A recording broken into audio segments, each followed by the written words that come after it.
Jadi terbongkar ya guys, biang busuk selama ini. Kalian dengarkan baik-baik ini ya.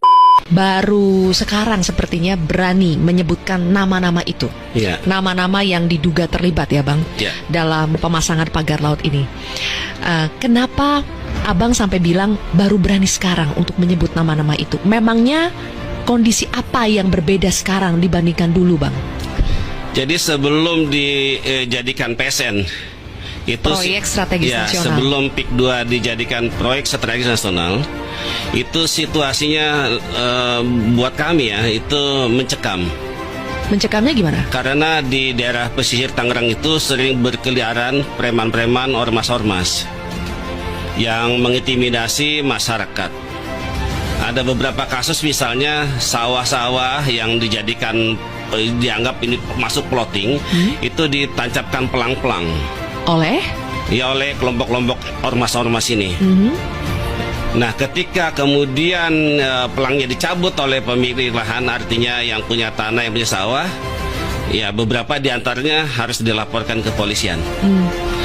Kemudian ada teman-teman saya aktivis ya, termasuk juga LSM, ketika dia mengkritik katakanlah Agung Sedayu, itu biasanya segera dipanggil Oleh? polisian. Apalagi kalau menyebut-nyebut nama Aguan, itu pasti langsung bisa ditangkap. Situasinya memang buat kami, termasuk masyarakat yang terdampak itu tidak ada keberanian untuk mengungkap semua ini. Kenapa sekarang jadi berani? Peralihan kepemimpinan. Kepemimpinan maksudnya? Ya, Pusat? dari Jokowi ke Prabowo.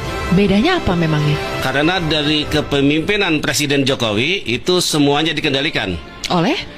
Iya, oleh oligarki. Polisian sudah dikendalikan, preman, ormas, semuanya. Jadi kalau ada orang yang mau mempertanyakan, menggugat soal PIK 2, ya pilihannya dua. Kalau dia kalau tidak menjadi bagian dari Aguan, maka tentu dia akan mengalami kriminalisasi. Bahkan beberapa diantaranya sudah dipenjara.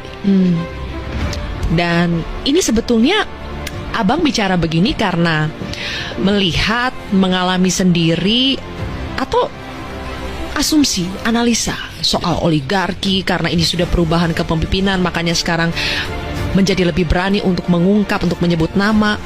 Itu dari asumsi atau memang ada buktinya Bang? Awalnya adalah dari pengakuan teman-teman yang diaktivis, pengamat. Ketika dia ngomong Agung Sedayu Group, dia ngomong soal Aguan, dia harus bolak-balik ke Polda. Walaupun hanya saksi.